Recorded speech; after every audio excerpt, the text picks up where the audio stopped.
আসসালামু আলাইকুম ওরহমতুল্লাহি ওবরাকাতুহ নাহমাদুহু ওয়া নুসাল্লি আলা রাসূলিহিল কারীম আম্মা বা'দু ফাআউযু বিল্লাহি মিনাশ শাইতানির রাজীম বিসমিল্লাহির রহমানির রহিম। প্রিয় দিনী ভাই এবং বোনেরা, আজকে আমরা স্বপ্ন নিয়ে কথা বলবো। ইসলামে স্বপ্নের গুরুত্ব এবং তাৎপর্যের ব্যাপারে আমরা প্রায়ই অনেকের কাছ থেকে শুনে থাকি যে তারা ভয়ঙ্কর কিছু স্বপ্ন দেখে থাকেন এবং অনেকে স্বপ্ন দেখে এই স্বপ্নের ব্যাখ্যা কি হতে পারে বা তাবির কি হতে পারে সেটি জানবার জন্য অনেক সময় আমাদের শরণাপন্ন হন, বা অনেক মানুষ অনেক ধরনের স্বপ্ন দেখে থাকেন। এ ব্যাপারে আমাদের কাছে ওনারা জানতে চান যে এই স্বপ্নের মানে কি, এটার তাৎপর্য কি, এটা অর্থবহ কিনা, বা তাদের কি করা উচিত। তো সেজন্য আজকে আমরা এই স্বপ্ন নিয়ে the significance of dream in Islam এই ব্যাপারে বিস্তর আলোচনা করবার চেষ্টা করবো। আমা তাওফিকি ইল্লা বিল্লাহ। আজকে বেসিকলি স্বপ্নের ব্যাপারে আমরা 10টি পয়েন্টে কথা উপস্থাপন করবার চেষ্টা করব। সেগুলো হচ্ছে, প্রথমে আমরা জানবো স্বপ্নের গুরুত্ব ও তাৎপর্যের ব্যাপারে, তারপর জানবো স্বপ্নের প্রকারভেদ, ভালো স্বপ্ন দেখলে করণীয়, খারাপ স্বপ্ন দেখলে করণীয়, তারপর কোন ধরনের স্বপ্নের ব্যাখ্যা প্রয়োজন এবং কোন স্বপ্নের ব্যাখ্যা প্রয়োজন নেই, সত্য স্বপ্নের আলামত অথবা কিভাবে বুঝবো যে আমার স্বপ্নটা অর্থবহ কিনা, স্বপ্নের ব্যাপারে কিছু ইসলামী দিক নির্দেশনা, স্বপ্নে আল্লাহ রাসূল সাল্লাল্লাহু আলাইহি সাল্লামকে দেখা প্রসঙ্গে, যুগে যুগে স্বপ্ন ব্যাখ্যায় কারা পারদর্শী ছিলেন, এবং সবশেষে কোরআন সুন্নাহর আলোকে বিভিন্ন প্রতীক বা চিহ্নের দিকে খেয়াল রেখে স্বপ্নের ব্যাখ্যা। এই 10টি পয়েন্টে আজকে আমরা স্বপ্ন নিয়ে আলোচনা করার চেষ্টা করব ইনশাআল্লাহ। আমরা সাধারণত অনেকে মনে করে থাকি যে স্বপ্ন হচ্ছে নিছক একটি স্বপ্ন বা এটা কল্পনাপ্রসূত বিষয়। মুমিনের জীবনে বা বিশ্বাসীর জীবনে স্বপ্ন শুধু নিছক স্বপ্ন নয়, বরং এটা মুমিন জীবনে অনেক অর্থবহ এবং তাৎপর্যপূর্ণ। মুমিন জীবনে এটা একটা ভালো স্বপ্ন হতে পারে আল্লাহ তাআলার পক্ষ থেকে কোনো ধরনের সুসংবাদ কিংবা দিক নির্দেশনা, কিংবা হতে পারে বান্দার প্রতি সতর্কবাণী। একচোখা বস্তুবাদীরা বলে থাকে আমরা যখন ঘুমাই তখন মস্তিষ্ক আমাদের স্মৃতিগুলো নিয়ে নাড়াচাড়া করে, আমাদের স্মৃতিগুলোকে পুনর্বিন্যাস করে, আর সেটাই আমাদের কাছে স্বপ্ন হিসেবে ধরা দেয়। অর্থাৎ তারা বলতে চায় যে স্বপ্ন হচ্ছে ঘুমের ঘোরে আমাদের দৈনন্দিন জীবনে ঘটে যাওয়া আমাদের চিন্তা বা ভাবনার প্রতিচ্ছবি। কিন্তু ইসলামের দৃষ্টিতে স্বপ্ন শুধু আমাদের চিন্তা ভাবনার প্রতিচ্ছবি নয়, এটা হতে পারে আল্লাহ তাআলার পক্ষ থেকে সুসংবাদ, হতে পারে গ্ল্যাড টাইডিংস কিংবা সতর্কবাণী। তাই এই স্বপ্নের ব্যাপারে আমাদেরকে খুব ভালো ধারণা রাখা উচিত। শুরুতে আমরা বলবো যে এর গুরুত্ব এবং তাৎপর্য কতটুকু। স্বপ্ন হচ্ছে নবুয়তের সূচনা। নবুয়তের সূচনা হয়েছিল স্বপ্নের মাধ্যমে। আল্লাহ রাসূল সাল্লাল্লাহু আলাইহি ওয়াসাল্লাম যখন নবী হিসেবে অফিসিয়ালি অ্যাসাইন্ড হন, তার আগে তিনি টানা 6 মাস স্বপ্ন দেখেছেন, যেটা সহিহ বুখারীতে এসেছে। আউয়ালু মা বুদিআ বিহি রাসূলুল্লাহ সাল্লাল্লাহু আলাইহি ওয়াসাল্লাম আর-রুইয়া আস-সাদিকা ফিন-নাওম। রাসূল সাল্লাল্লাহু আলাইহি ওয়াসাল্লামের কাছে ওহী বা রেভেলেশনের সূচনা হয়েছিল স্বপ্নের মাধ্যমে।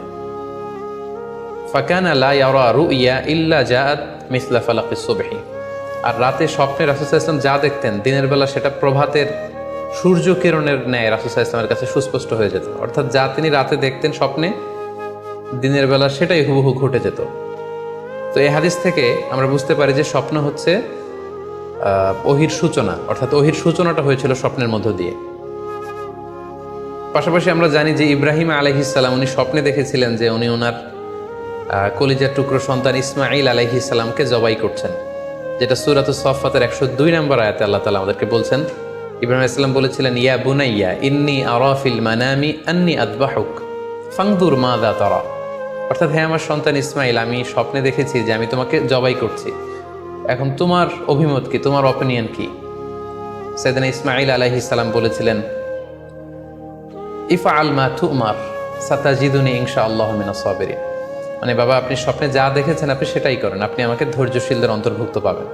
ছেলের এই মন্তব্য শুনে সাইয়েদনা ইব্রাহিম আলাইহিস সালাম একটি ধারালো ছুরি নিয়ে সাইয়েদনা ইসমাঈল আলাইহিস সালামকে শুইয়ে দিয়ে জবাই করতে শুরু করলেন। তো এই ঘটনা থেকে বোঝা যায় নবীদের স্বপ্ন এটা সাধারণ কোনো স্বপ্ন নয়, এটা ওহীর অন্তর্ভুক্ত। নবীদের স্বপ্ন যদি নিছক স্বপ্নই হতো, তাহলে একটা স্বপ্নের উপর ভিত্তি করে সাইয়েদনা ইব্রাহিম আলাইহিস সালাম ওনার সন্তানকে জবাই করার জন্য উদ্যত হতেন না। তার মানে বোঝা গেল নবীদের স্বপ্ন হচ্ছে এটা মিন ওয়াহিল্লাহ, এটা আল্লাহ তাআলার পক্ষ থেকে নবীদের প্রতি ওয়াহি। পাশাপাশি আল্লাহ রাসূল সাল্লাল্লাহু আলাইহি ওয়াসাল্লাম যখন মক্কার কাফিরদের দ্বারা অত্যাচারিত হয়ে মদিনায় হিজরত করেছিলেন। মদিনায় যাওয়ার প্রায় 6 বছর পরে 6ষ্ঠ হিজরিতে তিনি স্বপ্ন দেখলেন যে তিনি আবার মক্কায় ফিরে গিয়েছেন। সেখানে তিনি মসজিদুল হারামে প্রবেশ করেছেন এবং বাইতুল্লাহ শরীফ তিনি তাওয়াফ করছেন। তো এই স্বপ্ন দেখার পরে আল্লাহ রাসূল সাল্লাল্লাহু আলাইহি ওয়াসাল্লাম সাহাবাদেরকে নিয়ে উমরা করার জন্য মক্কায় রওনা হলেন।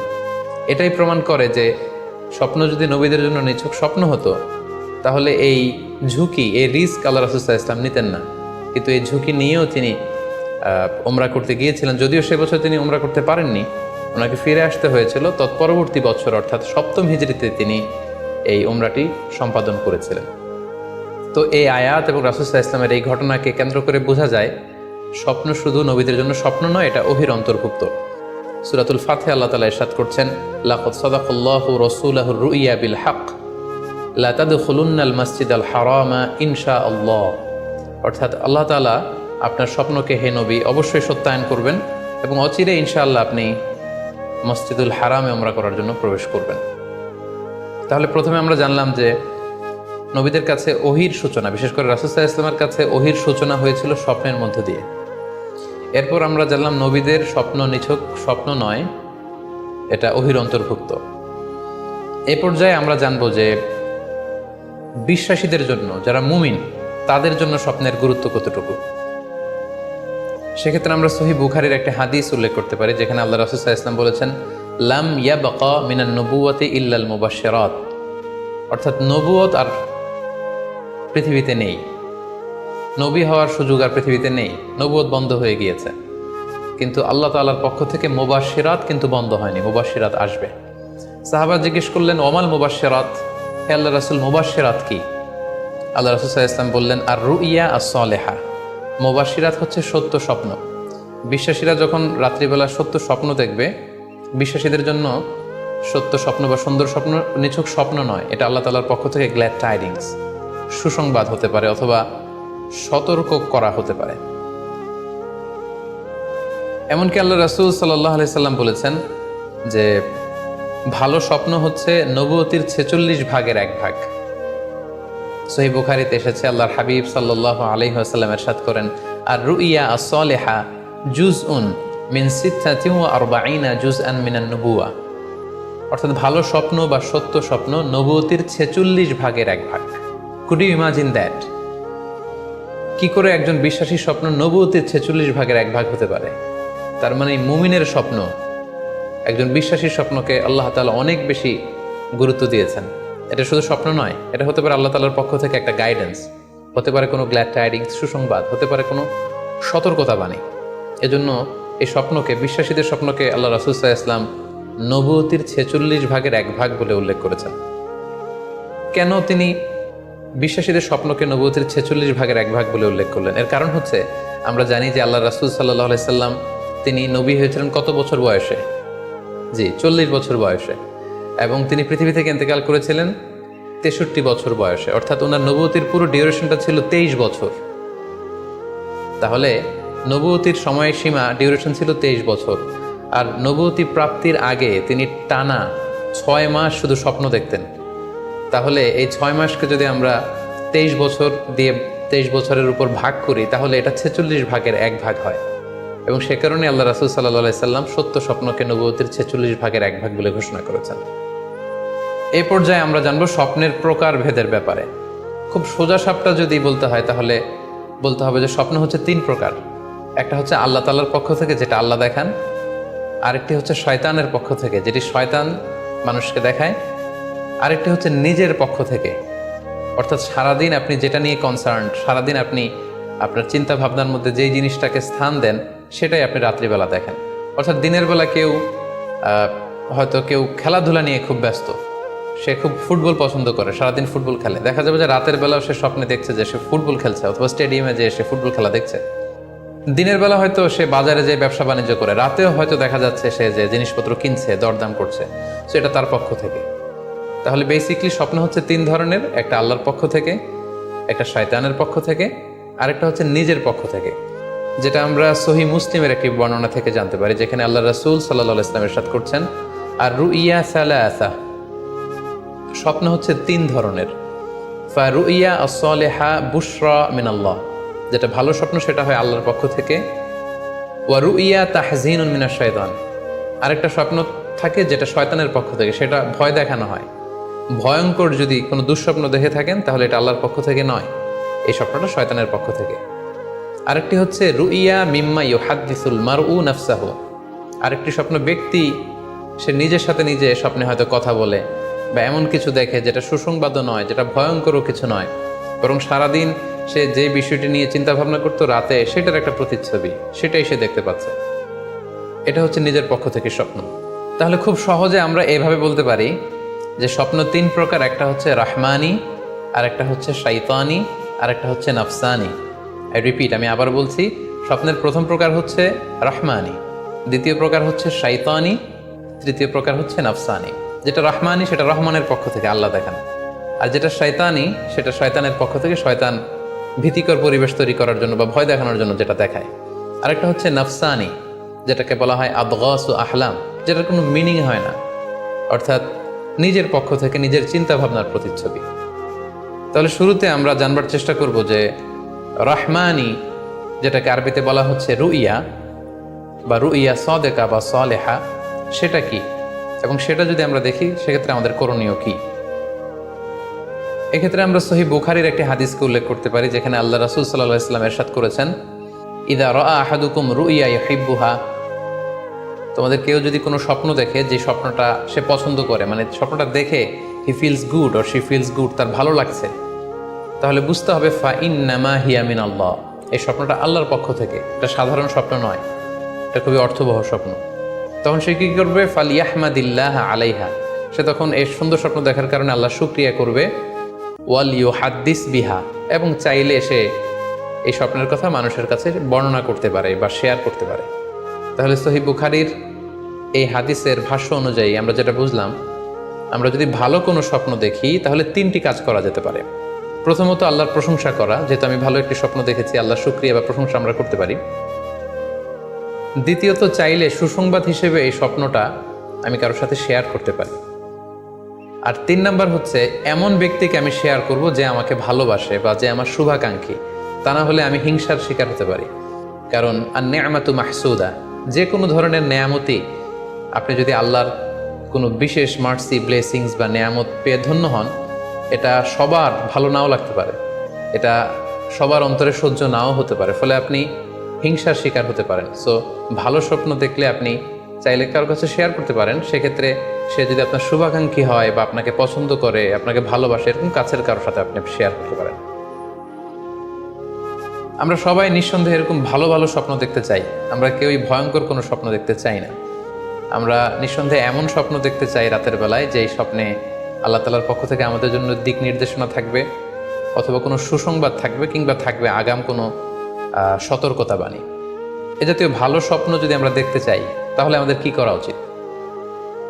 সেক্ষেত্রে সর্বপ্রথম আমাদের যেটা করতে হবে, আমাদেরকে সত্যবাদী হতে হবে। সাধারণত সত্যবাদীদের স্বপ্ন সত্য হয়ে থাকে। যেখানেই সত্য সেখানেই যেন আমার অবস্থান হয়, আমি যেন সবসময় সত্যের পক্ষে থাকি। 2 নম্বর হচ্ছে আকলুল হালাল, আমাকে হালাল খেতে হবে। যারা হালাল খায় তাদের স্বপ্ন সাধারণত সত্য হয় এবং অর্থবহ স্বপ্ন হয়। পাশাপাশি আল্লাহ তাআলার দেয়া যে আদেশ নিষেধ সেগুলো আমাকে মেনে চলতে হবে। 4 নম্বরে রাত্রিবেলা আমি যখন ঘুমাবো আমাকে অজু করে ঘুমাতে হবে। ওই ইয়ানামু আলা তাহারা, পবিত্রতার সাথে যদি কেউ ঘুমায় তাহলে অজু করে ঘুমালে রাতে সে যে স্বপ্ন দেখবে সাধারণত সে স্বপ্নটি সত্য হয়। যদি সম্ভব হয় ক্যাবলামুখী হয়ে শোয়া, ক্যাবলামুখী হয়ে আমরা শুতে পারি। এই বিষয়গুলো যদি আমরা এনশিওর করতে পারি, অর্থাৎ সত্যবাদী হওয়া, হালাল খাবার খাওয়া, আল্লাহর দেয়া বিধিনিষেধ সবসময় মেনে চলবার চেষ্টা করা, রাত্রিবেলা অজু অবস্থায় ঘুমানোর অভ্যেস করা, পাশাপাশি ক্যাবলামুখী হয়ে শোয়ার চেষ্টা করা, এই বিষয়গুলো যদি আমরা মেনটেন করার চেষ্টা করি তাহলে আমরা যে স্বপ্নগুলো দেখব সেগুলো সত্য স্বপ্ন হবে বলে আমরা আশা করি। প্রিয় সুধী, এবারে আমরা জানবো স্বপ্নের দ্বিতীয় প্রকারের ব্যাপারে, অর্থাৎ যেটাকে আরবিতে বলা হচ্ছে হলম, বা আমরা বলেছি শয়তানি, যেটা শয়তানের পক্ষ থেকে আসে। সেক্ষেত্রে শয়তান এটা সাধারণত মানুষকে ভয় দেখানোর জন্য, ঘুমের মধ্যে তার কোনো অকল্যাণ করার জন্য যে স্বপ্নটা দেখায়, এটা হচ্ছে শয়তানি। সেক্ষেত্রে সহিহ মুসলিমের একটি হাদিসের কথা আমরা এখানে উল্লেখ করতে পারি। সেখানে আল্লাহ রাসূল সাল্লাল্লাহু আলাইহি ওয়াসাল্লাম বলেছেন, আর রুইয়া মিনাল্লাহ ভালো স্বপ্ন হচ্ছে আল্লাহর পক্ষ থেকে, ওয়াল হুলমু মিনাশ শাইতান, আর খারাপ স্বপ্ন হচ্ছে শয়তানের পক্ষ থেকে। এখন কেউ যদি আমরা এই ভয়ঙ্কর স্বপ্ন রাতে দেখে ফেলি, যেটাকে আমরা নাইট মেয়ার বলি বা হরর ড্রিম বলি, ভয়ঙ্কর স্বপ্ন বা দুঃস্বপ্ন, যেটা দেখে আমরা খুব হাঁপিয়ে উঠি, আমাদের শ্বাস প্রশ্বাসের গতিবিধি বেড়ে যায়, আমরা খুব ভয় পাই, প্রচণ্ড ভয়ে আমরা আটকে উঠি এবং ঘুম ভেঙে যায় আমাদের, এরকম ভয়ঙ্কর স্বপ্ন যদি আমরা দেখি তখন আমরা কি করব? এ ব্যাপারে কি ইসলামের কোনো দিক নির্দেশনা আছে? হ্যাঁ, অবশ্যই দিক নির্দেশনা আছে। সেক্ষেত্রে আমরা সহি মুসলিমের একটি হাদিস উল্লেখ করতে পারি এখানে, যেখানে আল্লাহ রাসূল সাল্লাল্লাহু আলাইহি ওয়াসাল্লাম বলেছেন, ইযা রাআ আহাদুকুম আর-রুইয়া ইয়াকরাহুহা, তোমাদের কেউ যদি রাতে এমন কোনো স্বপ্ন দেখে যেটা সে অপছন্দ করে, মানে ভয়ঙ্কর, ভীতিকর দুঃস্বপ্ন যদি সে দেখে, তাহলে ফাল ইয়াবসুক আন ইয়াসারিহি সালাসান, সে যেন তার বাম দিকে 3 বার থুতু ফেলে। ওয়াল ইস্তাইয বিল্লাহি মিনাশ শাইতানি সালাসান, আর সে যেন শয়তানের ব্যাপারে আল্লাহ তাআলার কাছে 3 বার পানাহ চায় বা আশ্রয় প্রার্থনা করে। ওয়াল ইয়াতাহাওয়াল আন জামবিহি আল্লাযী কানা আলাই, আর যে পাশে হয়ে সে শুয়েছিল সে পাশ চেঞ্জ করে অন্য পাশ হয়ে যেন সে ঘুমায়। সুবহানাল্লাহি বিহামদি, কত চমৎকার দিক নির্দেশনা। এবং সুনানে ইবনু মাজায় আরও একটি সহিহ হাদিস আমরা এখানে উল্লেখ করতে পারি, যেখানে আল্লাহ রাসূল সাল্লাল্লাহু আলাইহি ওয়াসাল্লাম বলেছেন, ইযা রাআ আহাদুকুম রুইয়া ইয়াকরাহুহা, কেউ যদি রাতে খারাপ বা ভয়ঙ্কর কোনো স্বপ্ন দেখে, ফালিয়াতাহাওয়াল, সে যেন তার বিছানা চেঞ্জ করে নেয়, জায়গা চেঞ্জ করে নেয়। অর্থাৎ সে যে বিছানায় শুয়েছিল সেখানে না, সে অন্য কোথাও শোবে, অথবা যেই টার্নে শুয়েছিল অন্য টার্নে চলে যাবে, ডানে হলে বায়ে, বায়ে হলে ডানে। ওয়াল ইয়াতফুল আন ইয়াসারিহি সালাসান, এবং তার বাম দিকে যেন সে 3 বার থুতু ফেলে। ওয়াল ইয়াসআলিল্লাহা মিন খায়রিহা ওয়াল ইয়াতাআওয়ায মিন শাররিহা, এবং সে যেন এই স্বপ্নের ভালো দিকটা আল্লাহ তাআলার কাছে কামনা করে, এবং এই স্বপ্নের মন্দ বা অকল্যাণকর দিক থেকে যেন সে আল্লাহ তাআলার কাছে পানাহা চায়। সম্মানিত সুধীমণ্ডলী, এই হাদিস দুটির আলোকে আমরা বুঝতে পারি যে কেউ যদি হরর ড্রিম বা নাইট মেয়ার, যেটাকে আমরা দুঃস্বপ্ন বা ভয়ঙ্কর স্বপ্ন বলছি, এই ধরনের স্বপ্ন অনেকেই দেখে থাকে এবং আমাদের কাছে প্রায় বলে যে সে দুঃস্বপ্ন দেখে রাতের বেলা, ভয়ে সে ভটকে যায়, আটকে ওঠে, ঘুম ভেঙে যায়। এ জাতীয় দুঃস্বপ্ন যদি আপনারা কেউ দেখেন, সেক্ষেত্রে এই হাদিসের আলোকে আমরা বলতে পারি যে আপনি 6টি কাজ করবেন। 1 নম্বর হচ্ছে আপনি বাম দিকে 3 বার থুতু ফেলবেন। 2 নম্বর হচ্ছে 3 বার আপনি তাআউয পড়বেন, অর্থাৎ আপনি পড়তে পারেন আউযু বিল্লাহি মিনাশ শাইতানির রাজিম, অর্থাৎ হে আল্লাহ, আমি বিতাড়িত শয়তানের ব্যাপারে আপনার কাছে পানাহ চাচ্ছি। অথবা আপনি পড়তে পারেন আউযু বিল্লাহি মিন শাররিহা, হে আল্লাহ, আমি এই শয়তানের অকল্যাণকর বা যেই এভিল সাইড আছে, খারাপ দিক আছে, এই ব্যাপারে আমি আপনার কাছে পানাহ চাচ্ছি। 3 বার আপনি এটা পড়বেন। 3 নম্বরে আপনি যদি আপনার ঘুমকে আবারও কন্টিনিউ করতে চান, তাহলে বা দিকে থেকে যদি স্বপ্ন দেখেন, তাহলে আপনি ডান দিকে টার্ন করবেন। আপনি ডান কাতে ঘুমাচ্ছিলেন এরকম যদি হয়, তাহলে বাম দিকে আপনি সরে যাবেন, অথবা যেখানে শুয়েছিলেন ওই জায়গাটা চেঞ্জ করে অন্য কোথাও শোবেন। 4 নম্বর হচ্ছে আপনি যদি ঘুম আর কন্টিনিউ করতে না চান, তাহলে আপনি অজু করে ফেলবেন। তাৎক্ষণিক আপনি আপনার ঘুম যদি আপনি কন্টিনিউ করতে না চান, অজু করে ফেলবেন এবং 2 রাকাত সালাত আদায় করবেন।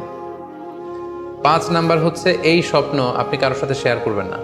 এ ব্যাপারে আমরা সামনে বিস্তারিত বলছি।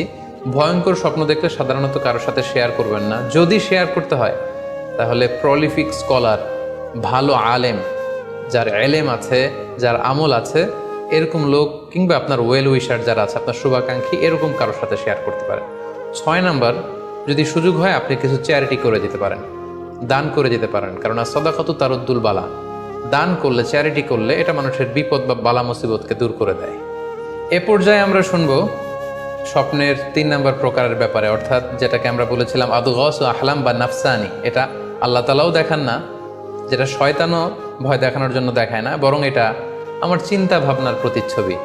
এটা সাধারণত অর্থহীন স্বপ্ন আমরা বলে থাকি, এটার কোনো অর্থ হয় না, বা আমার কল্পনাপ্রসূত স্বপ্ন। সারাদিন আমি যেটা নিয়ে ভাবি, যেটা নিয়ে আমি কনসার্ন বা টেন্সড, ওইটাই আমি রাতের বেলায় দেখছি।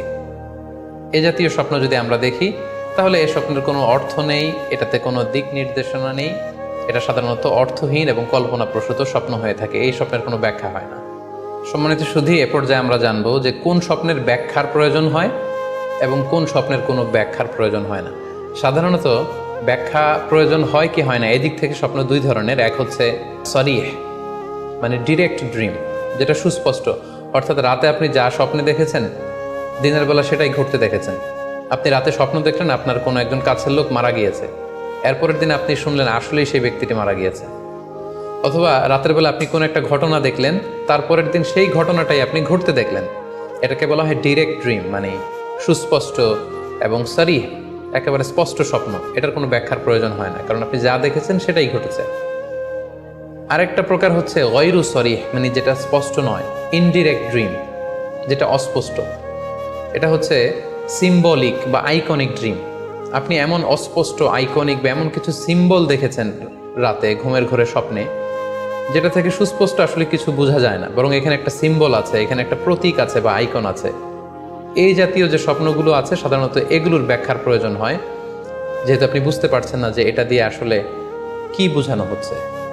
সম্মানিত সুধী, এ পর্যায়ে আমরা জানার চেষ্টা করব যে সত্য স্বপ্নের আলামত কি কি, অর্থাৎ কিভাবে বুঝবো যে আমি যে স্বপ্নটা দেখেছি এই স্বপ্নটা সত্য কিনা বা অর্থবহ কিনা। অনেকে আমাদের কাছে জানতে চায় যে আমি এই স্বপ্নটা দেখেছি, এটা কি সত্য স্বপ্ন, এটা কি অর্থবহ স্বপ্ন, বা এটা কি আল্লাহর পক্ষ থেকে কোনো গাইডেন্সমূলক বা দিক নির্দেশনা বা সুসংবাদমূলক স্বপ্ন।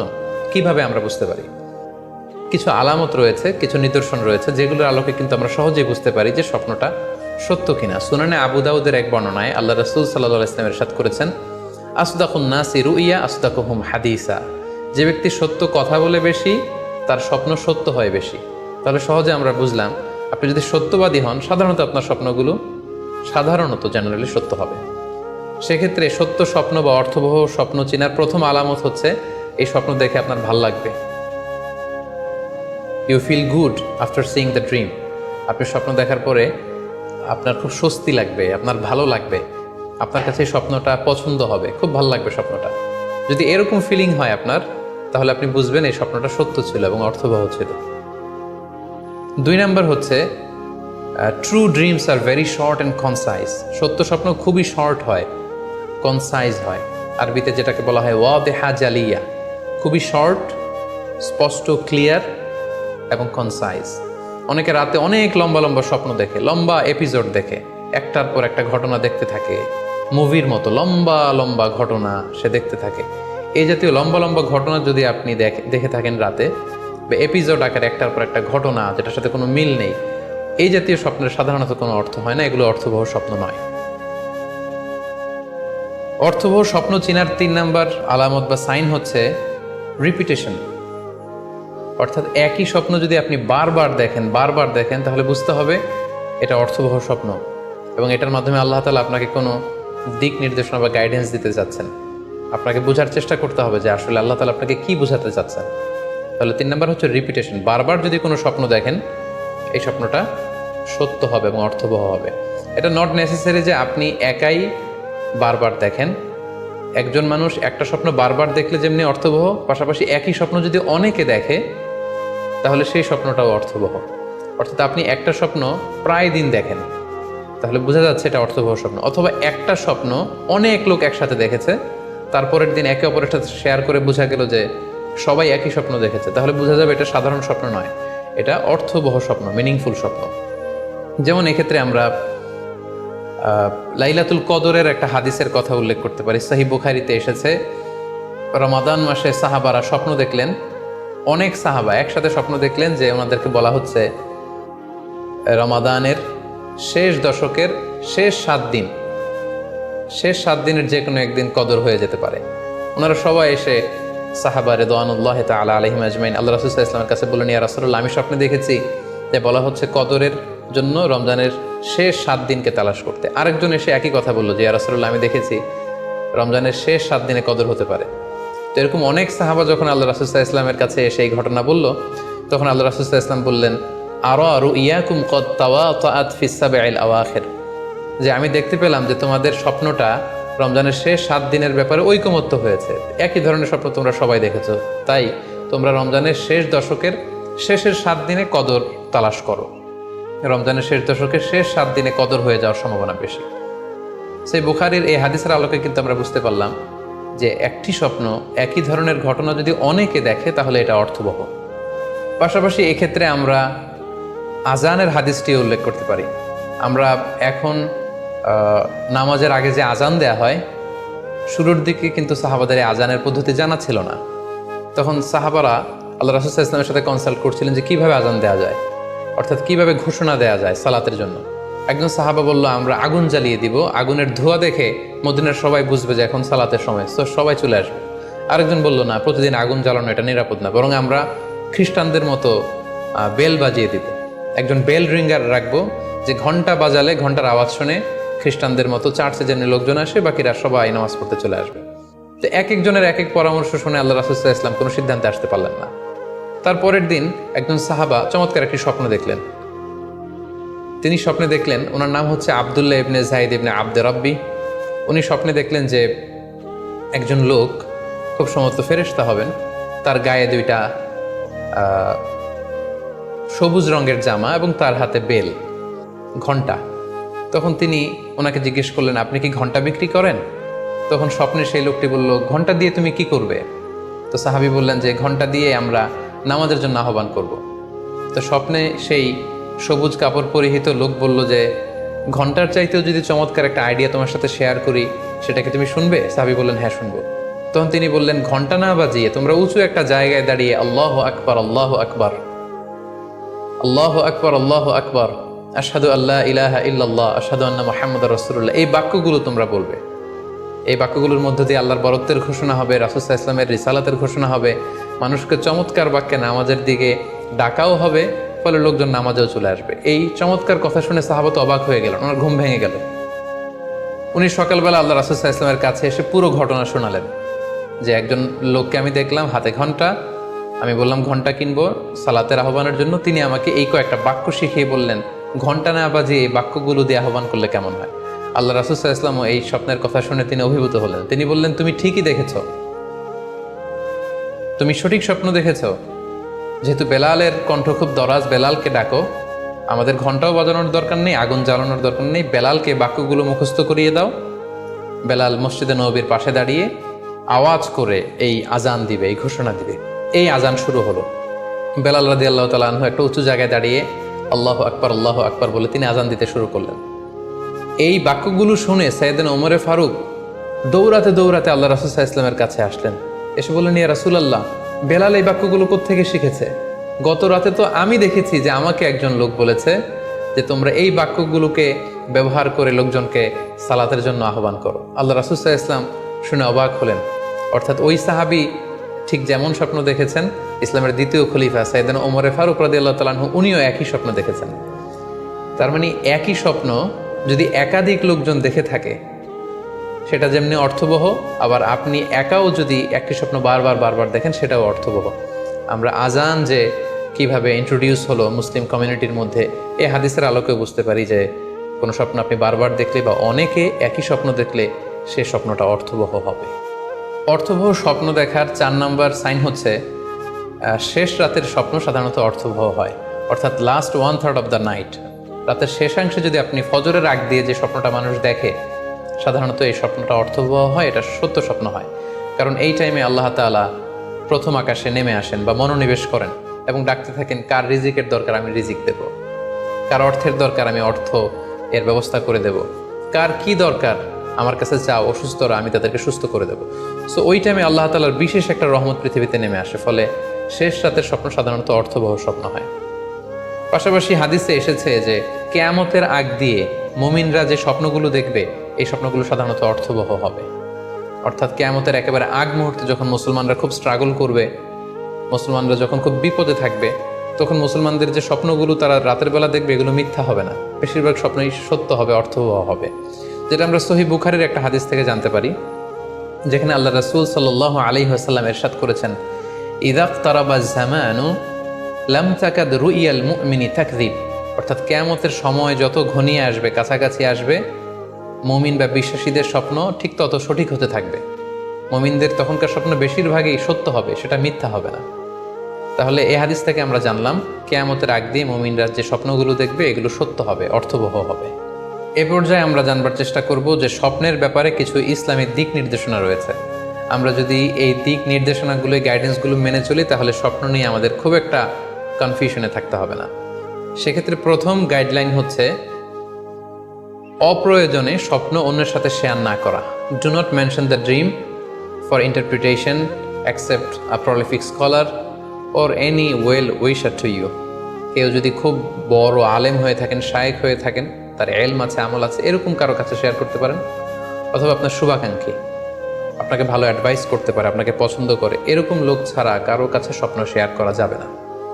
সুনানে তিরমিজিতে স্বপ্ন অন্যের সাথে শেয়ার না করার ব্যাপারে একটি হাদিস এসছে, যেখানে আল্লাহ রাসূল সাল্লাল্লাহু আলাইহি সাল্লাম বলেছেন, লা ইয়াকুসুহা ইল্লা আলা ওয়াদ্দিন, অর্থাৎ যে তোমাকে পছন্দ করে এমন কারো কাছে ছাড়া স্বপ্ন শেয়ার করবে না। অথবা আউজি রাইন, এমন লোক যে ডিসিশন দিতে পারে, he can advise you, he can provide you the right decision, এরকম লোক যদি আপনার কাছের শুভাকাঙ্ক্ষীদের মধ্যে থেকে কেউ থেকে থাকে, আপনি তার সাথে শেয়ার করতে পারেন। ওয়ালা ইউহাদ্দিসু বিহা ইল্লা লাবিবান আও হাবিবান, সে আপনার হাবিব, সে আপনার বন্ধু, সব কাছের লোক, বজম ফ্রেন্ড, আপনার শুভ কামনা করে সব সময়, এই জাতীয় লোকের কাছে আপনি স্বপ্ন শেয়ার করতে পারেন। অন্য এক বর্ণনায় এসেছে, ওয়ালা ইয়াকুসুর রুইয়া ইল্লা আলা আলিমিন আও নাসিহ, স্বপ্ন শেয়ার করতে হলে ভালো আলেমের কাছে শেয়ার করো, অথবা নাসিহ, যে তোমাকে ভালো অ্যাডভাইস করতে পারবে, উপদেশ দিতে পারবে, এরকম কারো কাছে শেয়ার করো, অন্য কারো কাছে নয়। সুনানে তিরমিজিতে এ ব্যাপারে একটি বাব রচনা করা হয়েছে, যে বাবু লা তাকুসুর রুইয়া ইল্লা আলা আলিম আও নাসিহ, আলেম বা শুভাকাঙ্ক্ষী নসিহতকারী ছাড়া কারো কাছে স্বপ্ন শেয়ার করা যাবে না।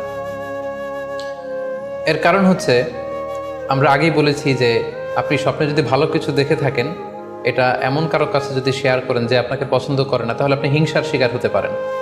সেক্ষেত্রে আমরা সূরা ইউসুফের 5 নম্বর আয়াতের কথা খেয়াল করতে পারি, যেখানে ইউসুফ আলাইহিস সালাম বলেছিলেন যে, ইয ক্বালা ইউসুফু লি আবিহি ইয়া আবাতি ইন্নী রাআইতু আহাদা আশারা কাওকাবান ওয়াশ শামসা ওয়াল কমারা রাআইতুহুম লি সাজিদিন ক্বালা ইয়া বুনাইয়া লা তাকসুস রুইয়াকা আলা ইখওয়াতিকা ফায়াকিদু লাকা কাইদা। ছোট্ট ইউসুফ আলাইহিস সালাম তিনি স্বপ্নে দেখলেন যে চন্দ্র, সূর্য এবং আকাশের 11টা তারা সবকিছু ওনার সম্মানে সিজদায় লুটিয়ে পড়েছে।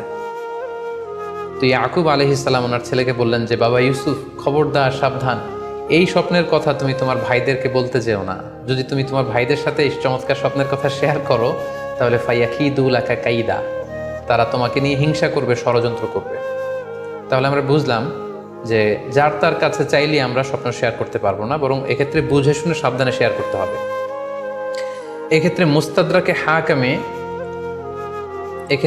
মুস্তাদরাকে হাকিমে একটি চমৎকার হাদিস উল্লেখ হয়েছে, সেটি হচ্ছে, কেন যে কারো কাছে স্বপ্ন শেয়ার করা যাবে না, করলে সমস্যা কি? সেক্ষেত্রে বলা হয়েছে যে ফাইন্না রুইয়া তাকাউ আলা মা তুআব্বার, অর্থাৎ স্বপ্নের ব্যাখ্যা তেমনই হয়ে থাকে যেমন এটার ব্যাখ্যা করা হয়। এই ব্যাপারটা কিন্তু সাধারণ কোনো কথা নয়। আপনি একজনের কাছে, যার কোনো জ্ঞান নেই স্বপ্নের ব্যাপারে, হুট করে তার কাছে স্বপ্নের ব্যাখ্যা জানতে চাইলেন, আর তিনিও হুট করে এমন একটা ব্যাখ্যা করে দিল, ফলে দেখা যাবে উনি যেটা ব্যাখ্যা করেছেন সেটাই ঘটবে আপনার জীবনে। সো স্বপ্নের কথা যে কারো কাছে বলতে নেই। ফাইন্না রুইয়া তাকাউ আলা মা তুআব্বার, কেননা স্বপ্নের ব্যাখ্যা তেমন হয়ে থাকে যেমন এটার ব্যাখ্যা করা হয়। সো ব্যাখ্যা যদি কেউ করতে চান, আপনি ভালো ব্যাখ্যা করবেন, জেনে শুনে বুঝে তার শুভাকাঙ্ক্ষী হয়ে সুন্দর ব্যাখ্যা করবেন, কেননা খারাপ কোনো ব্যাখ্যা করে দিলে সেই ব্যাখ্যাই হয়ে যেতে পারে। স্বপ্নের কথা কেন যে কোনো মানুষের কাছে শেয়ার করতে নেই, তার কারণ হিসেবে আমরা সুনানে দারমির একটি হাদিসকে এখানে উল্লেখ করতে পারি, যে হাদিসটিকে ইবনু হাজার আল আসকালানি উনি ওনার ফাথুল বারিতে হাসান বলে উল্লেখ করেছেন। আল্লাহ রাসূল সাল্লাল্লাহু আলাইহি ওয়াসাল্লামের কাছে মদিনাতে প্রায় একজন নারী এসে স্বপ্নের ব্যাখ্যা জানতে চাইতেন। সে নারী বলতেন যে, ইয়া রাসূলুল্লাহ, আমি প্রায়ই স্বপ্নে দেখি যে আমার ঘরের একটি পিলার ভেঙে গিয়েছে এবং আমি অন্ধ সন্তান প্রসব করেছি। এই নারীর স্বামী ছিল ব্যবসায়ী এবং সারা বছর ব্যবসার কারণে বিভিন্ন জায়গায় তিনি ঘুরে বেড়াতেন, এবং যখন ফিরে আসতেন, যাওয়ার সময় তিনি স্ত্রীকে প্রেগনেন্ট অবস্থায় রেখে যেতেন, অর্থাৎ গর্ভবতী, আর এই বাচ্চাকে পেটে নিয়ে এই নারী সবসময় এই স্বপ্ন দেখতে থাকতেন।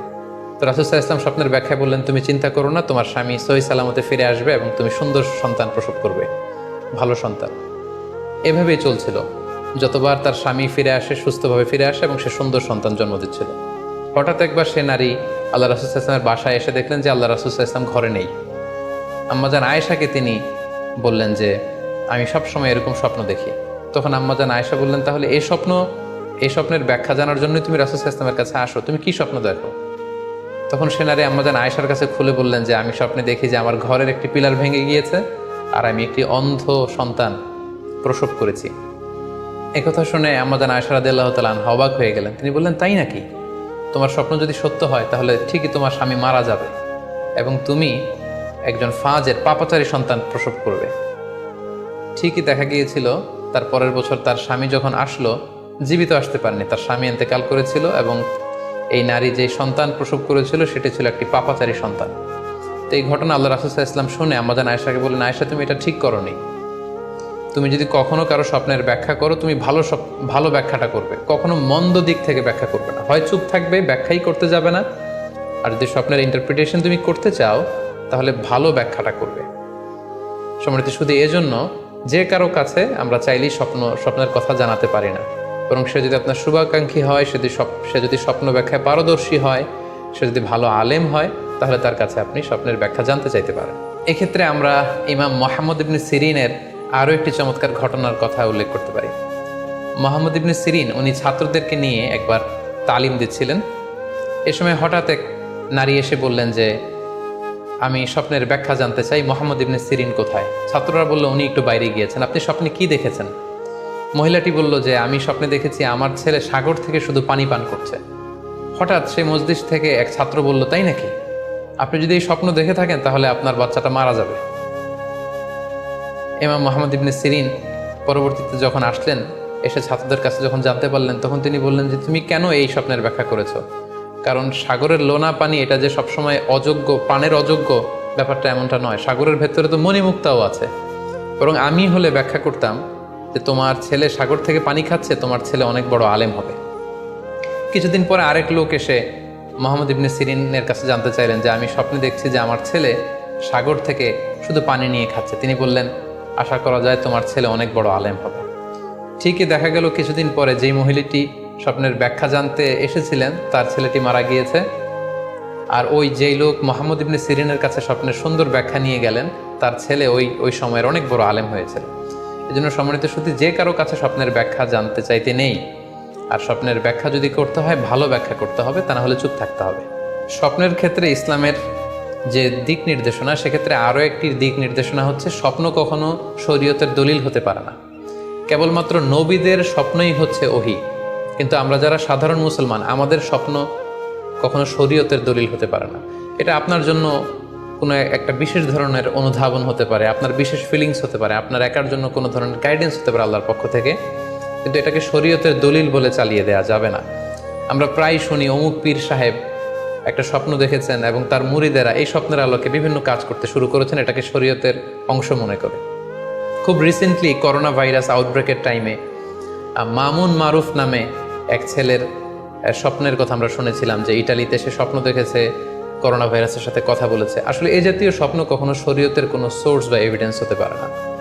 খুব রিসেন্টলি বুয়েট থেকে পাশ করা মুশতাক মোহাম্মদ আরমান নামে একজন লোকের কথা আমরা শুনেছি যে তিনি দাবি করেছেন তিনি ইমাম মাহাদি, এবং তিনি দাবি করেছেন যে স্বপ্নে তাকে আল্লাহ তাআলা ইমাম মাহাদি বলে পরিচয় করিয়ে দিয়েছে, ফলে লোকজন এসে তার হাতে বায়াত হচ্ছে। অথবা অনেকে দাবি করে থাকেন যে স্বপ্নে তিনি ফকিরি পেয়েছেন, স্বপ্নে এটা হয়েছে সেটা হয়েছে। এরকম কোনো ধরনের স্বপ্নই কিন্তু শরীয়তের অংশ, শরীয়তের দলিল বা এভিডেন্স হতে পারে না। এ পর্যায়ে আমরা জানবার চেষ্টা করব যে স্বপ্নে রাসূলুল্লাহ সাল্লাল্লাহু আলাইহি ওয়াসাল্লামকে দেখা প্রসঙ্গে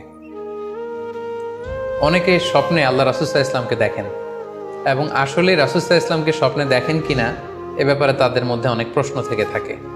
এক্ষেত্রে আমরা সহিহ বুখারীর একটি চমৎকার হাদিস উল্লেখ করতে পারি, যেখানে আল্লাহ রাসূল সাল্লাল্লাহু আলাইহি ওয়াসাল্লাম ইরশাদ করেছেন, মান রাআনি ফিল মানামি ফাকাদ রাআনি। যে আমাকে স্বপ্নে দেখলো, আল্লাহ রাসূল সাল্লাল্লাহু আলাইহি ওয়াসাল্লাম নিজে বলছেন যে আমাকে স্বপ্নে দেখলো সে আসলেই আমাকেই দেখলো। কারণ ফা ইন্না শাইতানা লা ইয়াতামাসসালু ফি সূরাতি, শয়তান কখনো আমার আকৃতি, আমার শেপ ধারণ করতে পারে না। অর্থাৎ আপনি যদি রাসূল সাল্লাল্লাহু আলাইহি ওয়াসাল্লামকে স্বপ্নে দেখেন তাহলে আপনি রাসূল সাল্লাল্লাহু আলাইহি ওয়াসাল্লামকেই দেখেছেন, আপনি শয়তানকে দেখেননি। কারণ শয়তান কখনো রাসূল সাল্লাল্লাহু আলাইহি ওয়াসাল্লামের আকৃতি ধারণ করতে পারে না। তাহলে এই হাদিসের আলোকে আমরা বুঝলাম শয়তান কখনো আল্লাহ রাসূল সাল্লাল্লাহু আলাইহি ওয়াসাল্লামের আকৃতি বা শেপ ধারণ করতে পারে না। তখন প্রশ্ন হচ্ছে, আসলে আপনি রাসূল সাল্লাল্লাহু আলাইহি ওয়াসাল্লামকে দেখেছেন নাকি অন্য কাউকে দেখেছেন? শয়তান হয়তো রাসূল সাল্লাল্লাহু আলাইহি ওয়াসাল্লামের আকৃতি ধারণ করলো না, একজন সুশ্রী বয়োবৃদ্ধ সুন্দর আকৃতির মানুষের চেহারা ধারণ করে শয়তান এসে বলল যে আমি আল্লাহ রাসূল। তখন আপনি কিভাবে বুঝবেন যে আপনি রাসূল সাল্লাল্লাহু আলাইহি ওয়াসাল্লামকে দেখেছেন নাকি শয়তানের ধারণ করা অন্য কোনো মানুষের আকৃতিতে কাউকে আপনি দেখেছেন?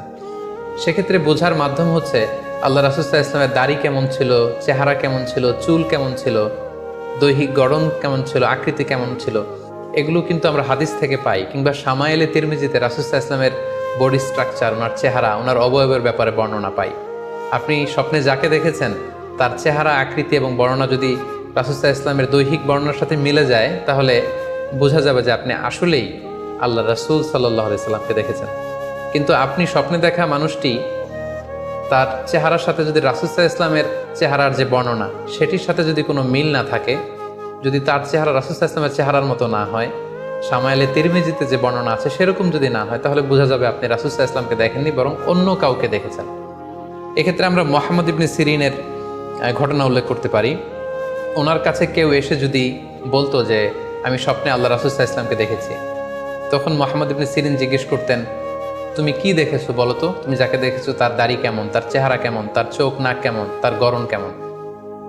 তখন ওই ব্যক্তি যখন বর্ণনা দিত, আর সেই বর্ণনা যখন আল্লাহ রাসূল সাল্লাল্লাহু আলাইহি ওয়াসাল্লামের আকৃতির সাথে মিলে যেত, তখন মুহাম্মদ ইবনে সিরিন বলতেন, তুমি ঠিকই স্বপ্নে আল্লাহ রাসূল সাল্লাল্লাহু আলাইহি ওয়াসাল্লামকে দেখেছো।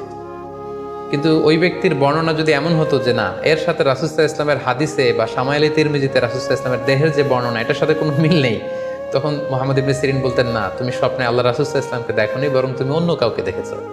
এ পর্যায়ে আমরা জানবার চেষ্টা করব যে যুগে যুগে কারা স্বপ্ন ব্যাখ্যায় খুব পারদর্শী ছিলেন। নবীদের মধ্যে সাইয়েদনা ইউসুফ আলাইহিস সালাম, তিনি সবচেয়ে ভালো স্বপ্নের ব্যাখ্যা করতে পারতেন। সাহাবাদের মধ্যে সাইয়েদনা আবু বকর রাদিয়াল্লাহু তাআলা আনহু চমৎকার স্বপ্নের ব্যাখ্যা করতে পারতেন, এবং তাবিঈদের মধ্যে মুহাম্মদ ইবনে সিরিন চমৎকার স্বপ্নের ব্যাখ্যা করতে পারতেন। আর বলার অপেক্ষা রাখে না যে অবশ্যই আল্লাহ রাসূল সাল্লাল্লাহু আলাইহি ওয়াসাল্লাম তিনিও চমৎকার স্বপ্নের ব্যাখ্যা করতে পারতেন। সহিহ মুসলিমে, সুনানে আবু দাউদে একটি হাদিস এসছে যে আল্লাহ রাসূল সাল্লাল্লাহু আলাইহি ওয়াসাল্লাম ফজরের সালাতের পরে তাসবিহ শেষে সাহাবাদের কাছে জানতে চাইতেন যে গতকাল রাতে কে কি স্বপ্ন দেখেছো আমার কাছে বলো, আমি সেই স্বপ্নের ইন্টারপ্রিটেশন তোমাদেরকে জানাবো। কারণ নবী সাল্লাল্লাহু আলাইহি ওয়াসাল্লাম ইযা সাল্লা সুবহা আকবালা আলাইহিম বিওয়াজহিহি ফাকালা হাল রাআ আহাদুম মিনকুম আল বারিহাতা রুইয়া। সহিহ মুসলিমের বর্ণনা, ফজরের নামাজের পর তিনি প্রত্যেকদিন জিজ্ঞেস করতেন, গতকাল রাতে কেউ কি কোনো ভালো স্বপ্ন দেখেছো? কেউ কি কোনো স্বপ্ন দেখেছো? আমার কাছে উল্লেখ করো, আমি এটার ব্যাখ্যা করে দিব। সম্মানিত শুধু আমরা বলছিলাম যে ইউসুফ আলাইহিস সালাম খুব ভালো স্বপ্নের ব্যাখ্যা করতে পারতেন, এবং সূরা ইউসুফের 111 নম্বর আয়াতে ব্যাপারে আল্লাহ উল্লেখ করেছেন সাইয়েদনা ইউসুফ আলাইহিস সালামের কথা, যে তিনি বলেছেন, রব্বি কদ আতাইতানি মিনাল মুলকি ওয়া আল্লামতানি মিন তা'ওয়িলিল আহাদিস। মানে হে আমার রব, আপনি আমাকে রুলিং পাওয়ার দিয়েছেন এবং আপনি আমাকে you taught me how to interpret the dreams, কিভাবে স্বপ্নের ব্যাখ্যা করতে হয় এটা আপনি আমাকে শিক্ষাদান করেছেন। এবং সূরা ইউসুফে আমরা জানি যে 3টি স্বপ্নের কথা সেখানে উল্লেখ রয়েছে। ইউসুফ আলাইহিস সালাম নিজেই একটি স্বপ্ন দেখেছিলেন ছোটবেলায়, তারপর 2জন প্রিজনার ইউসুফ আলাইহিস সালামের সাথে জেলখানায় ছিল, তাদের 2টা স্বপ্নের ব্যাখ্যা তিনি করে দিয়েছেন, এবং মিশরের তৎকালীন যে রাজা কিং, সেই কিং এর স্বপ্নের ব্যাখ্যাও সাইয়েদনা ইউসুফ আলাইহিস সালাম করে দিয়েছেন। সাহাবীদের মধ্যে সাইয়েদনা আবু বকর রাদিয়াল্লাহু তাআলা আনহু চমৎকার স্বপ্নের ব্যাখ্যা করতে পারতেন, এবং আল্লাহ রাসূল সাল্লাল্লাহু আলাইহি ওয়াসাল্লাম মাঝে মাঝে ইচ্ছা করে আবু বকর রাদিয়াল্লাহু তাআলা আনহুর কাছে স্বপ্নের ব্যাখ্যা জানতে চাইতেন, এবং আবু বকর রাদিয়াল্লাহু তাআলা আনহু নিজেও মাঝে মাঝে ইচ্ছা করে রাসূল সাল্লাল্লাহু আলাইহি ওয়াসাল্লামের কাছে বলতেন যে ইয়া রাসূলুল্লাহ, এই স্বপ্নের ব্যাখ্যাটা আমি করি। আল্লাহ রাসূল সাল্লাল্লাহু আলাইহি ওয়াসাল্লাম তখন আবু বকর রাদিয়াল্লাহু তাআলা আনহুকে স্বপ্নের ব্যাখ্যা করার অনুমতি প্রদান করতেন। এক্ষেত্রে আমরা আল খাসাইসুল কুবরা, জালালউদ্দিন সুয়ুতির লেখা, সেখানকার একটি বর্ণনার কথা উল্লেখ করতে পারি, যেখানে আল্লাহ রাসূল সাল্লাল্লাহু আলাইহি সাল্লাম আবু বকর রাদিয়াল্লাহু তাআলা আনহুর কাছে একটি স্বপ্নের উল্লেখ করলেন। বললেন, আবু বকর, আমি গত রাতে স্বপ্নে দেখেছি যে তুমি আর আমি 2জন মিলে দৌড় প্রতিযোগিতা করছি, এবং দেখলাম যে আমি তোমার 2.5 গজ সামনে, তুমি আমার 2.5 গজ পেছনে, অর্থাৎ আমি এই দৌড় প্রতিযোগিতায় বিজয় লাভ করেছি এবং তুমি আমার 2.5 হাত পেছনে। এর ব্যাখ্যা কি হতে পারে? তখন সাইয়েদনা আবু বকর রাদিয়াল্লাহু তাআলা আনহু বললেন, ইয়া রাসূলুল্লাহ, আমার মনে হচ্ছে যে আপনি আমার আগে পৃথিবী থেকে বিদায় নেবেন এবং আপনার ইন্তেকালের 2.5 বছর পরে আমি পৃথিবী থেকে বিদায় নেব, অর্থাৎ আপনি আমার 2.5 বছর আগে পৃথিবী ছাড়বেন আর আমি আপনার 2.5 বছর পরে পৃথিবী ছাড়ব। এবং আমরা যদি বাস্তবতা এবং ইতিহাস খেয়াল করি, তাহলে আমরা সেটাই দেখব যে আল্লাহ রাসূল সাল্লাল্লাহু আলাইহি সাল্লামের ইন্তেকালের 2.5 বছর পরে সাইয়েদনা আবু বকর রাদিয়াল্লাহু তাআলা আনহু তিনি ইন্তেকাল করেছিলেন। সাইয়েদনা আবু বকর রাদিয়াল্লাহু তাআলা আনহুর স্বপ্ন ব্যাখ্যার পারদর্শিতা নিয়ে আমরা এক্ষেত্রে মুস্তাদরিকে হাকিমের একটি হাদিস উল্লেখ করতে চাই, যেখানে এই হাদিসটি মুস্তাদরিকে হাকিমেও এসেছে, সুনানে আবু দাউদেও এসেছে, এবং হাদিসটি সহিহ। আম্মা জান আয়েশা রাদিয়াল্লাহু তাআলা আনহা, উনি একটি স্বপ্ন দেখলেন যে আকাশ থেকে 3টি চাঁদ ওনার ঘরে খসে পড়েছে, এবং এই স্বপ্ন দেখে তিনি ওনার পিতা আবু বকর রাদিয়াল্লাহু তাআলা আনহুকে জিজ্ঞেস করলেন যে আমি স্বপ্নে দেখেছি যে আকাশের 3টি চাঁদ এসে আমার ঘরে পড়েছে, এর ব্যাখ্যা কি হতে পারে? তখন আবু বকর রাদিয়াল্লাহু তাআলা আনহু ওনার কন্যা আম্মা জান আয়েশা রাদিয়াল্লাহু তাআলা আনহাকে বললেন যে এই স্বপ্নের ব্যাখ্যা হচ্ছে এই পৃথিবীর 3 জন মানুষের কবর তোমার ঘরে অবস্থিত হবে। সুবহানাল্লাহি বিহামদি। এবং আমরা জানি যে আল্লাহ রাসূল সাল্লাল্লাহু আলাইহি ওয়াসাল্লাম যখন ইন্তেকাল করলেন তখন আল্লাহ রাসূল সাল্লাল্লাহু আলাইহি ওয়াসাল্লামকে কবর দেওয়া হয়েছিল আম্মা জান আয়েশা রাদিয়াল্লাহু তাআলা আনহার ঘরে। এবং তখন আবু বকর রাদিয়াল্লাহু তাআলা আনহু বলেছিলেন যে আয়েশা, তোমার কি মনে আছে তুমি যে একটা স্বপ্নের ব্যাখ্যা আমার কাছে জানতে চেয়েছিলে যে 3টি আকাশের চাঁদ তোমার ঘরে খসে পড়েছে, এই দেখো আল্লাহ রাসূল সাল্লাল্লাহু আলাইহি ওয়াসাল্লামের কবর তোমার ঘরে হয়েছে, তুমি জেনে রেখো যে 3টা চাঁদের শ্রেষ্ঠ চাঁদ হচ্ছে এটি। এবং আমরা এও জানি যে আবু বকর রাদিয়াল্লাহু তাআলা আনহু ইন্তেকালের পরে আম্মা জান আয়েশার ঘরেই কবর হয়েছে এবং ওমরে ফারুকের কবরও আম্মা জান আয়েশা রাদিয়াল্লাহু তাআলা আনহুর ঘরেই অবস্থিত। তাহলে এই হাদিসগুলোর আলোকে আমরা বুঝতে পারি যে সাহাবাদের মধ্যে আবু বকর রাদিয়াল্লাহু তাআলা আনহু ছিলেন স্বপ্ন ব্যাখ্যায় সবচেয়ে পারদর্শী। তাবিঈদের মধ্যে স্বপ্ন ব্যাখ্যায় সবচেয়ে পারদর্শী ছিলেন মুহাম্মদ ইবনে সিরিন। আমরা ওনার নাম প্রায় শুনে থাকি। তিনি স্বপ্ন ব্যাখ্যার ক্ষেত্রে খুব এক্সপার্ট ছিলেন। তিনি উসমান রাদিয়াল্লাহু তাআলা আনহু যখন ইসলামের খলিফা তখন বসরা নগরীতে মুহাম্মদ ইবনে সিরিন জন্মগ্রহণ করেন এবং অনেক সাহাবা থেকে তিনি অনেক হাদিস বর্ণনা করেছেন। এবং তিনি ইমাম আবু হানিফা আলাইহি রাহমার সমসাময়িক ছিলেন। ইমাম আবু হানিফা একবার স্বপ্নে দেখলেন যে তিনি আল্লাহ রাসূল সাল্লাল্লাহু আলাইহি ওয়াসাল্লামের কবর খুঁড়ছেন অথবা কবরের লাশ বের করছেন কিংবা কাফন বের করছেন। এই স্বপ্ন দেখে ইমামুল আযম আবু হানিফা রাহিমাহুল্লাহ বিচলিত হয়ে গেলেন যে আমি কি স্বপ্ন দেখলাম যে আমি রাসূল সাল্লাল্লাহু আলাইহি ওয়াসাল্লামের কবর খুঁড়ছি, সেখান থেকে কাফন বের করছি। কেউই এই স্বপ্নের ব্যাখ্যা করতে পারলেন না। তখন ইমাম মুহাম্মদ ইবনে সিরিনের কাছে যখন জানতে চাওয়া হলো তখন মুহাম্মদ ইবনে সিরিন বললেন যে হাযা রাজুলুন ইউহয়ি সুন্নাত রাসূলিল্লাহ, অর্থাৎ যে ব্যক্তি এই স্বপ্ন দেখেছে তার মাধ্যমে আল্লাহ রাসূল সাল্লাল্লাহু আলাইহি ওয়াসাল্লামের হাদিসের বা সুন্নাহর পুনর্জীবন হবে। তিনি রাসূল সাল্লাল্লাহু আলাইহি ওয়াসাল্লামের সুন্নাহগুলোকে পুনরুজ্জীবন দান করবেন, পুনরুজ্জীবিত করবেন। এবং বাস্তবে আমরা এটাই দেখেছি যে ইমাম আবু হানিফার চিন্তা, ওনার থট, ওনার মাযহাব গোটা বিশ্বে সমৃদ্ধি লাভ করেছে, মানুষ এটাকে গ্রহণ করেছে। ওনার বুদ্ধিবৃত্তিক যে চিন্তা, ওনার ফিকহি ইস্তেমবাদগুলো গোটা বিশ্বে আল্লাহ রাসূল সাল্লাল্লাহু আলাইহি ওয়াসাল্লামের হাদিসগুলোকে আরও প্রাণবন্তভাবে মুসলিম উম্মার কাছে রিপ্রেজেন্ট করেছে। আমরা আপাত দৃষ্টিতে মনে হচ্ছিল যে এটা একটা খারাপ স্বপ্ন, যে ইমাম আবু হানিফা তিনি রাসূল সাল্লাল্লাহু আলাইহি ওয়াসাল্লামের কবর খুঁড়ছেন, লাশ বের করছেন বা কাফন বের করছেন। কিন্তু মুহাম্মদ ইবনে সিরিন চমৎকার ব্যাখ্যা করেছেন যে হাযা রাজুলুন ইউহয়ি সুন্নাত রাসূলিল্লাহ, এই লোক তো এমন লোক হবে যে রাসূল সাল্লাল্লাহু আলাইহি ওয়াসাল্লামের সুন্নাহকে পুনরুজ্জীবন দান করবে। এই পর্যায়ে আমরা জানবার চেষ্টা করব যে কোরআন সুন্নাহর আলোকে বিভিন্ন সিম্বল বা প্রতীক বা চিহ্নের দিকে খেয়াল রেখে স্বপ্নের ব্যাখ্যা করা। আমরা বলেছিলাম যে কিছু কিছু স্বপ্ন আছে খুব সফিস্টিকেটেড, সিম্বলিক বা আইকনিক, যেখানে কোনো ইঙ্গিত দেয়া হচ্ছে, ইঙ্গিত বহ, এবং যেটার ইন্টারপ্রিটেশন না করলে এটা দিয়ে আসলে কি বোঝানো হচ্ছে এটা বোঝা যায় না। সেক্ষেত্রে কোরআন সুন্নাহর আলোকে, স্কলারদের অভিজ্ঞতার আলোকে কিছু আইকন বা সিম্বল, এগুলোর মিনিং কি হতে পারে সে ব্যাপারে আমরা জানবার চেষ্টা করব। এক্ষেত্রে আমরা বলবো যে কেউ যদি স্বপ্নে রশি দেখে, স্বপ্নে যদি সে রশি দেখে তাহলে এটা গুড সাইন। এটা কেমন যেন আল্লাহর সাথে একটা প্রতিশ্রুতির সাথে সম্পৃক্ত, কারণ আল্লাহ তাআলা কোরআনে ইরশাদ করেছেন ওয়াতাসিমু বিহাবলিল্লাহি জামিআ। আরবিতে রশি আরবি হচ্ছে হাবল, মানে ওয়াতাসিমু বিহাবলিল্লাহি জামিআ, তোমরা আল্লাহর রজ্জু বা রশিকে আঁকড়ে ধরো। তাহলে রশি দেখা মানে এখানে আমরা আল্লাহর ওয়াদাগুলো যেন পূরণ করি, আল্লাহর আনুগত্য যেন আমরা প্রপারলি করতে পারি, এটা ইঙ্গিত করছে। এরপর স্বপ্নে যদি আমরা কাক দেখি, এটা সাধারণত একটা নেগেটিভ সাইন বহন করে, কারণ কাককে আল্লাহ রাসূল সাল্লাল্লাহু আলাইহি ওয়াসাল্লাম ফাসিক বা ফুয়াইসিক বলেছেন। সো আমরা যদি স্বপ্নে কাক দেখি এটাকে আমরা পজিটিভ কোনো সাইন মনে না করে নেগেটিভ সাইন মনে করতে পারি।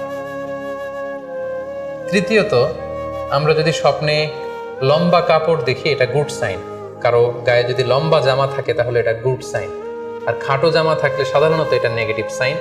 এক্ষেত্রে আমরা সহিহ বুখারীর একটি হাদিস উল্লেখ করতে পারি।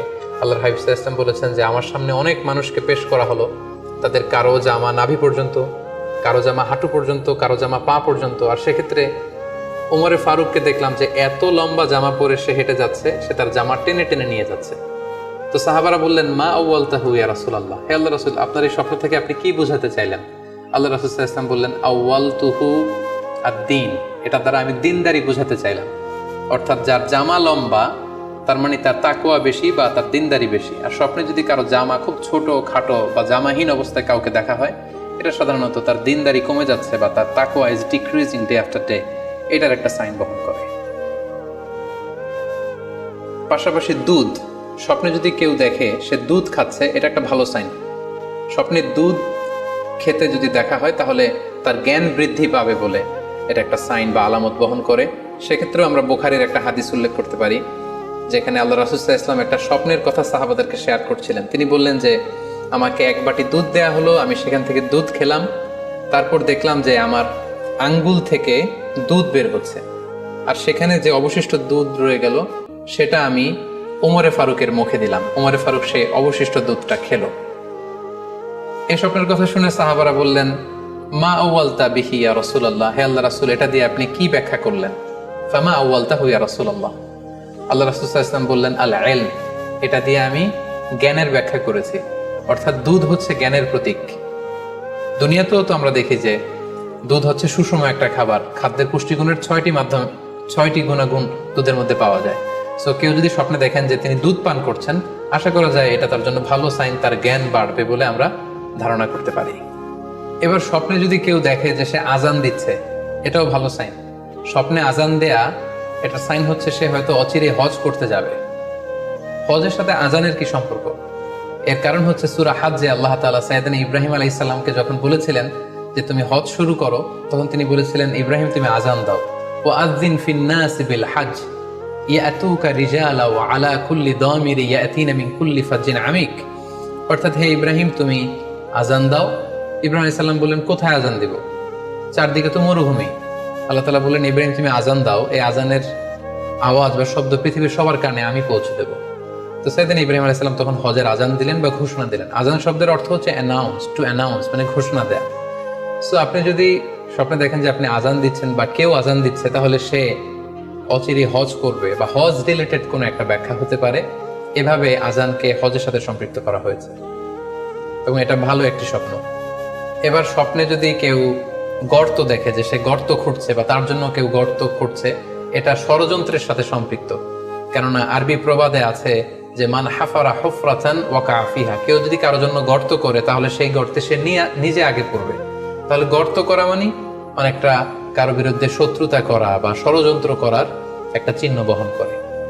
এবার স্বপ্নে যদি কেউ নৌকা দেখে বা শিপ দেখে, জাহাজ দেখে যে সে জাহাজে আরোহণ করছে বা নৌকায় আরোহণ করছে, এটা তার জন্য একটা ভালো সাইন।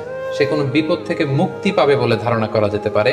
কারণ সূরা আনকাবুতের 15 নম্বর আয়াতে আল্লাহ বলছেন, ফাআনজাইনাহু ওয়া আসহাবাস সাফিনাতি ওয়া জাআলনাহা আয়াতাল লিল আলামিন। অর্থাৎ আমি নূহ আলাইহিস সালাম এবং তার সাথের ঈমানদার সবাইকে আমি এই নৌকায় উঠিয়েছি এবং মহাপ্লাবন থেকে তাদেরকে আমি বাঁচিয়েছি। আর এই মহাপ্লাবনকে আমি গোটা বিশ্বের জন্য একটা নিদর্শন করে রেখেছি। সো নৌকায় ওঠা বা জাহাজে ওঠা, কোনো শিপে বা লঞ্চে ওঠা, এটা আপনি বিপদ থেকে মুক্তি পাবেন, and you are in the safe zone, এই ধরনের একটা ইঙ্গিত বহন করে। ইমাম মুহাম্মদ ইবনে সিরিনের কাছে এক লোক এসে বলল যে, ইমাম, রাআইতু কাআন্নী আহরুসু আরদান লা তুমবিত, হে ইমাম, আমি স্বপ্নে দেখেছি যে আমি একটি শস্য ক্ষেত্র চাষ করছি কিন্তু কোনো ফসল হচ্ছে না, এটার মানে কি? তিনি ব্যাখ্যা করে দিলেন, আনতা তা'জিলু আন ইমরাতিক, অচিরেই হয়তো তোমার স্ত্রীর সাথে তোমার সেপারেশন হয়ে যেতে পারে। কারণ কোরআনে স্ত্রীকে শস্য ক্ষেত্রের সাথে তুলনা করা হয়েছে মেটাফরিক্যালি। সূরা বাকারার 223 নম্বর আয়াতে আল্লাহ বলছেন, নিসাউকুম হারসুল লাকুম ফাআতু হারসাকুম আন্না শি'তুম। অর্থাৎ তোমাদের স্ত্রীরা হচ্ছে তোমাদের শস্য ক্ষেতের মতো, তোমরা যেভাবে খুশি এই শস্য ক্ষেত্রটাকে সুন্দরভাবে চাষাবাদ করতে পারো। তাহলে শস্য ক্ষেতের সাথে বা ক্রপ ল্যান্ডসের সাথে আপনার স্ত্রীর সাথে সম্পর্ক হওয়া বা সেপারেশন হওয়া, এইভাবে ইঙ্গিত নেওয়া যেতে পারে। সবশেষে একটি ঘটনা উল্লেখ করার মধ্য দিয়ে আমরা এই সিম্বলিক বা আইকনিক ব্যাপারটা শেষ করতে চাই। সেটি হচ্ছে, ব্যক্তির ভিন্নতার কারণে কিন্তু স্বপ্নের ব্যাখ্যাও ভিন্নতা হতে পারে।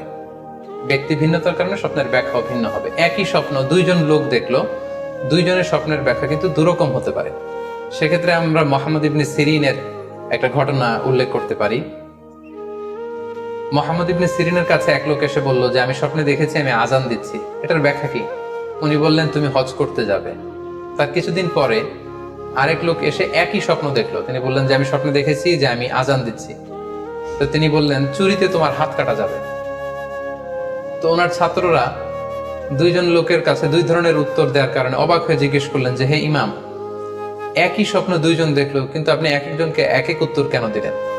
তো তিনি বললেন যে, এই দুইজনকে আমি চিনি, এবং তাদের ব্যক্তিগত জীবন সম্পর্কে আমি জানি। সো তাদের জীবন আচরণ, তাদের ব্যক্তিত্বের কারণে আমি দুই ধরনের ব্যাখ্যা করেছি। প্রথম জনের ব্যাখ্যা করেছি আমি সূরা হজের আলোকে, কারণ সূরা হজে আল্লাহ ইব্রাহিম আলাইহিস সালামকে বলেছেন ওয়াজ্জিন ফিন্নাসি বিল হজ, তুমি মানুষের মাঝে হজের জন্য আজান দাও, ঘোষণা দাও। সো সেই লোকটি আজান দিয়েছে, তার মানে আশা করা যায় সে হজে যাবে। আর দ্বিতীয় লোকটির স্বপ্নের ব্যাখ্যা আমি করেছি সূরা ইউসুফের আলোকে। সূরা ইউসুফে একটি আয়াত আছে সুম্মা আযানা মুআযযিনুন আইয়াতুহাল আইর ইন্নাকুম লাসারিকুন, অর্থাৎ মিশরের কিং এর একটি পানপাত্র চুরি হয়ে গিয়েছিল। ইউসুফ আলাইহিস সালাম ইচ্ছা করে সেটা তার ভাই ইয়ামিনের খাদ্যের প্যাকেটের ভেতরে ঢুকিয়ে দিয়েছিলেন। আর তখন সেখানকার স্টাফরা বা সৈনিকেরা আজান দিয়েছিল, মানে ঘোষণা দিয়ে বলেছিল হে ক্যারাভান, হে কাফেলার লোকেরা, তোমরা চুরি করেছো। তো তিনি মুহাম্মদ ইবনে সিরিন বললেন যে দ্বিতীয় লোকটার ব্যাপারে আমি জানি, সে আসলে অসাধু একজন লোক, এবং তার ক্ষেত্রে সে স্বপ্নে যেহেতু আজান দিতে দেখেছে, সে কখনো হজে যাবে না, বরং সূরা ইউসুফের আলোকে চুরিতে তার হাত কাটা যাবে। তো এভাবে আমরা কোরআন সুন্নাহর আলোকে বা স্কলারদের যে অভিব্যক্তি সেগুলোর আলোকে স্বপ্নের মধ্যে থেকে যেগুলো সিম্বলিক, আইকনিক, যেগুলো ইঙ্গিতবহ, এগুলোর ব্যাখ্যা আমরা এভাবে করতে পারি। সম্মানিত শুধু এই ছিল স্বপ্ন নিয়ে আমাদের আজকের আলোচনা। আমরা এই আলোচনা থেকে বুঝতে পারলাম যে স্বপ্ন তিন ধরনের হতে পারে। কোনোটা আল্লাহ দেখান দিক নির্দেশনার জন্য বা সুসংবাদ স্বরূপ, কোনোটা শয়তানের পক্ষ থেকে ভয় দেখানোর জন্য, আর কোনোটা হচ্ছে আমাদের চিন্তা ভাবনার প্রতিচ্ছবি। আর স্বপ্ন যতটা সম্ভব অন্যের কাছে না শেয়ার করতে পারলেই ভালো। বিশেষ করে যদি আপনি ভয়ঙ্কর দুঃস্বপ্ন দেখে থাকেন, সেক্ষেত্রে এমন লোকের কাছে আপনি শেয়ার করুন যে আপনাকে পছন্দ করে, যার কোরআন সুন্নাহর জ্ঞান আছে, যার মধ্যে এলেম আছে, আমল আছে। আর আপনাদের কারো কাছে যদি আপনাদের ফ্রেন্ডস এন্ড ফ্যামিলির কেউ বা আশেপাশের কেউ এসে যদি হুট করে তার স্বপ্নের কথা বলে দেয়, আপনি হুট করে তার ইন্টারপ্রিটেশন বা ব্যাখ্যা করতে যাবেন না। আপনি বেটার হয় যে আপনি চুপ থাকবেন, অথবা আপনি যদি ব্যাখ্যা করতে চান তাহলে ভালো ব্যাখ্যা করবেন। আল্লাহ তাআলা আমাদের সবাইকে কথাগুলো বুঝার ও আমল করার তৌফিক দান করুন। হাযা মা ইনদি ওয়াল ইলমু ইনদাল্লাহ আলাইহি তাওয়াক্কালতু ওয়া ইলাইহি উনীব। ওয়াসসালামু আলাইকুম ওয়া রাহমাতুল্লাহি ওয়া বারাকাতুহু।